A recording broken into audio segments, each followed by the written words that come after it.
Okay, so in this video we are going to discuss the adjective clause. An adjective clause is a clause that modifies a noun in the main clause or in another subordinate clause. So for example, let's look at this sentence. The car that John just bought is expensive. Okay, so the car is expensive. That's a simple sentence right here. The car is expensive. Now that could mean any car, any expensive car. But when we add the sentence or the clause that John just bought, we say something a little bit more about the car. This is an adjective clause. An adjective clause, like a subordinate clause, it has to be joined with either a conjunction or a relative pronoun. Here are some relative pronouns. So actually the relative pronouns are going to be in purple.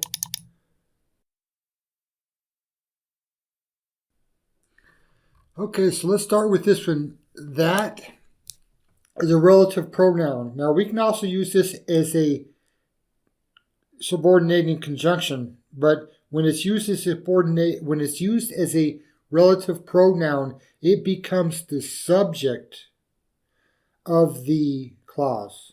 So we have, I will wear the only suit that fits me. That is the relative pronoun, but it also becomes the subject of the clause.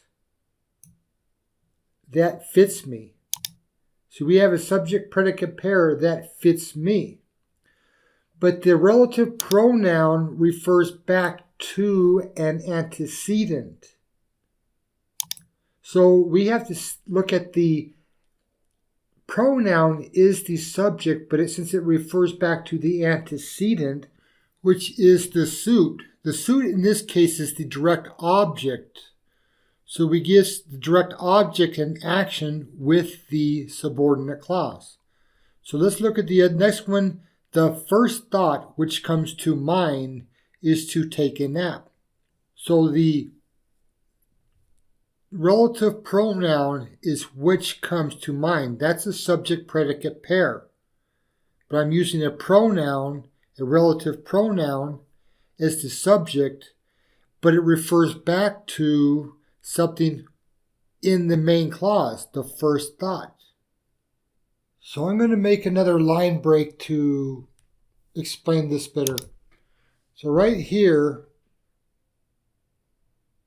we have the subject-predicate pair which comes, but the first thought is the subject of the verb is, right? So the first thought is to take a nap.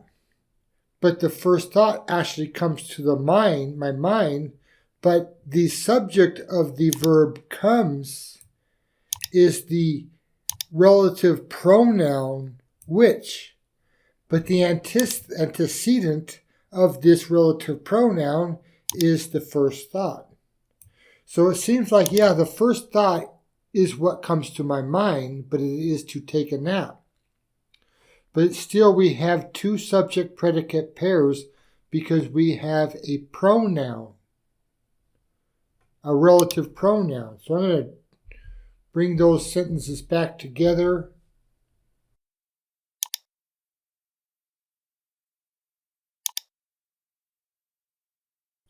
Again, I know a gardener who will mow your lawn. I know is the subject-predicate pair. But there's another subject-predicate pair who will mow. The relative pronoun is the subject of the clause and the verb is will mow. The relative pronoun refers back to its antecedent, the gardener, which again in this case is the object of the verb in the main clause. I know a gardener. It says something about that gardener. He will mow your lawn, or she will mow your lawn. So let's take a look at this sentence more and So I know a gardener who will mow your lawn. Now we know that this is a subject predicate pair, I know. We also have a subject predicate pair right here, who will mow your lawn. But the gardener is doing the mowing. The gardener is the actor of the verb will mow. But the gardener is the object of the verb I know. The subject of the verb will mow is the relative pronoun. But the antecedent of the relative pronoun is the gardener.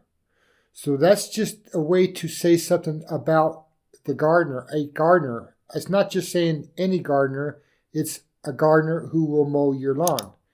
So that's how that pretty much works. And okay, so let's look at the next example. The person to whom you refer works in the marketing department. So in this case, the relative pronoun does not directly work as a subject of a sentence.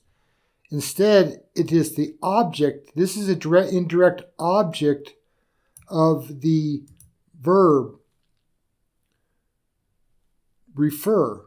You refer to a person. The person to whom you refer works in the marketing department. So the person is the subject of the main clause and the predicate is works. The person works. But not just any person. This modified by a person with this clause here to whom you refer. You are the subject. Refer is the predicate. Subordinate, the relative pronoun whom connects the two, and it refers back. Its antecedent is the person. So that's another example. So let's look at the next example. I am looking for the person whose car is blocking the driveway. Again, this time the relative pronoun does not act as the subject of the clause. Instead, the clause is whose car is blocking the driveway. That is the subordinate clause.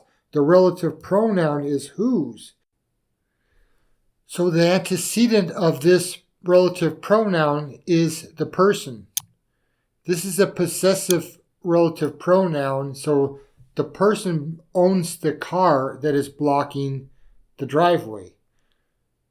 So the relative pronoun, the relative clause, the adjective clause is the whole clause whose car is blocking the driveway. It modifies the person.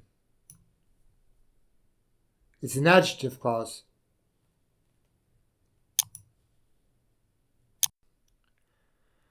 Okay, so let's look at how these relative pronoun can combine two sentences together. So we have this sentence, the speaker is a college professor.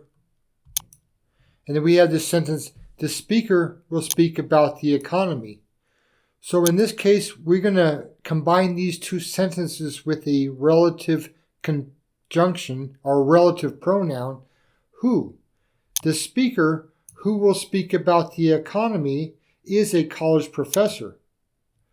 So in this sentence, the speaker is the subject of the main clause. The speaker is a college professor. But we're using this subordinate clause to modify the speaker. Who will speak about the economy? Who is the relative pronoun, and it's the subject of the predicate will speak.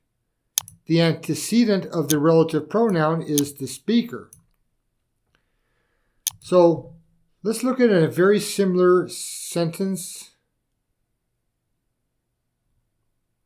We could also say in this case, the speaker will speak about the economy, but then we're still not modifying the speaker.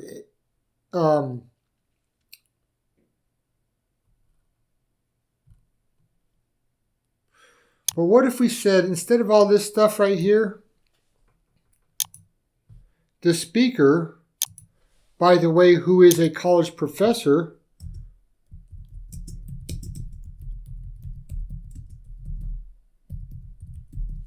and I'm going to make that all purple because it is, well, it's going to be normal. Now, who is the relative pronoun? It is the relative pronoun that combines these two sentences together. However, in this particular case, the fact that the speaker is a college professor is not necessary to the content, so then we need to separate them. The subordinate clause needs to be separated with commas because it is not necessary. The speaker, who, we could say who, by the way, is a college professor, will speak about the economy.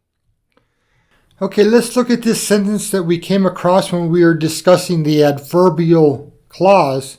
We have this adverbial clause with the subject of the subordinate clause benefits and can be combined. If the benefits that each of these platforms provides can be combined into one platform that meets the needs of the learners, then the evolution of online learning will have taken a step toward the future.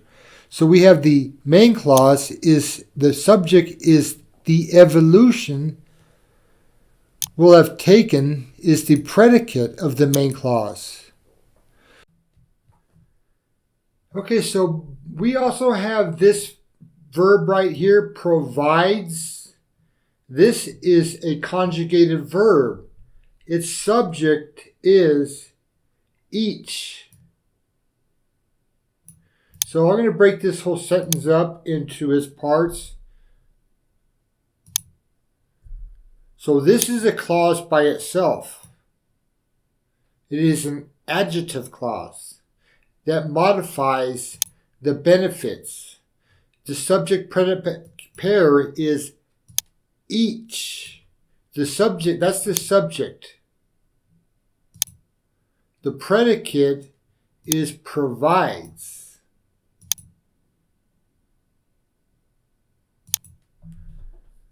Okay.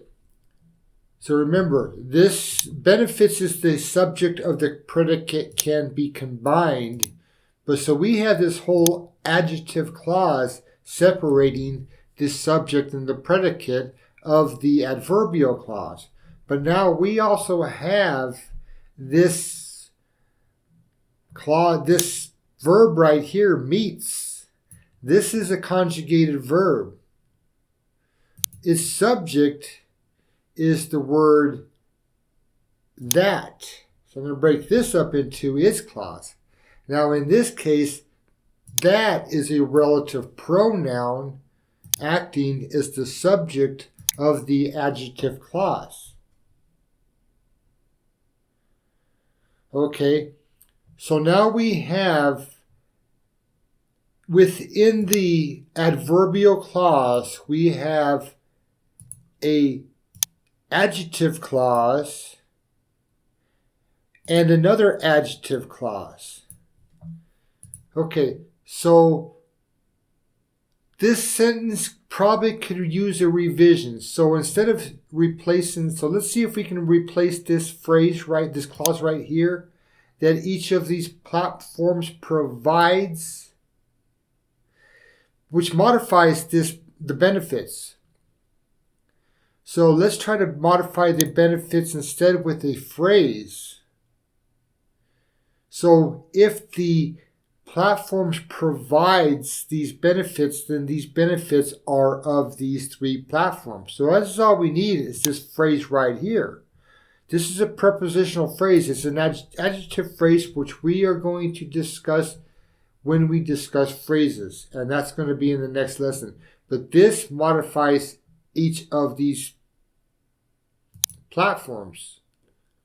So why don't we just say if the benefits of these three platforms, so we can just copy and paste this right up here. or move it, however you want to do it.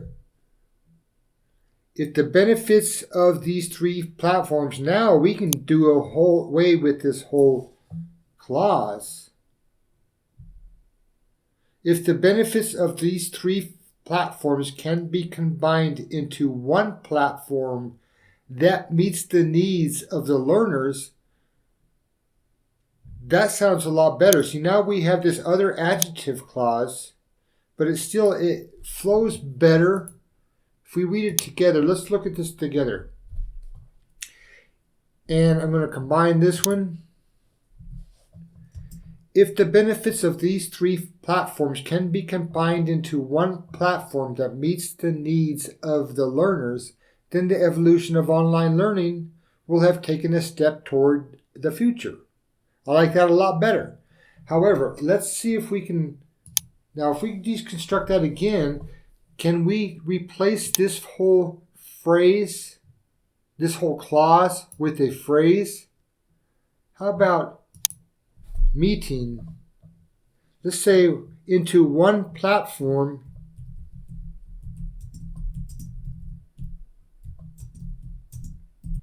How does that read? So now we can replace this clause with this phrase. So this is an ing phrase, or in other words, a gerund phrase. So we can replace the adjective clause with the gerund phrase. You don't need that anymore. And then we can combine let's combine the whole sentence. Now we need a comma right here after learners, because if this is all one adverbial clause, it begins the sentence. It is a subordinate clause beginning the sentence, so we need a comma there. So let's see how this reads. Now we have only two clauses, an adverbial clause. If the benefits of these three platforms can be combined into one platform, meeting the needs of the learners, then the evolution of online learning will have taken a step toward the future. I think that sentence is a lot better than what we had before.